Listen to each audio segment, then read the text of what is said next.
হালাল খাবারের উপকারিতা। ইসলামী বিশেষজ্ঞরা বলেছেন যে কোনো মানুষ যদি হালাল খাবার খায় তার 10টি উপকার হবে। হালাল খাবারের মাধ্যমে তার 10টি উপকার হবে। 1 নাম্বার হলো তার ইবাদত কবুল হবে। হালাল খাবার না হলে তার সারা জীবনের সমস্ত ইবাদত বেঁচতে যাবে। 2 নাম্বার, হালাল খাবার খাইলে তার দোয়া কবুল হবে। হালাল খাবার খানেওয়ালা মানুষ যখন আল্লাহর কাছে কোনো কিছু চাইবে, আল্লাহ তাআলা তার দোয়া কবুল করে নেবেন, তার চাওয়া পূরণ করবেন। 3 নাম্বারে পারিবারিক শান্তি ও নৈতিকতা তৈরি হবে। 4 নাম্বারে দুশ্চিন্তা ও মানসিক চাপ মুক্তি হয়ে যাবে। 5 নাম্বারে পরকালে সে জান্নাত লাভ করবে। 6 নাম্বারে সন্তান সন্ততি মা বাবার কথা শুনবে, সন্তান সন্ততি ধার্মিক হবে, সৎ হবে, পিতামাতার আনুগত্যশীল হবে।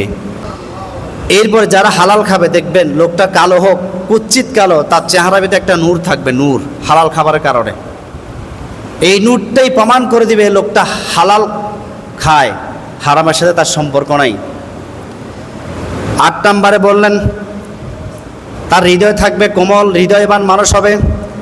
যে সমস্ত মানুষগুলো বেশি কঠোর তারা হারাম খাবার কারণে কঠোর হৃদয় হয়ে যায়।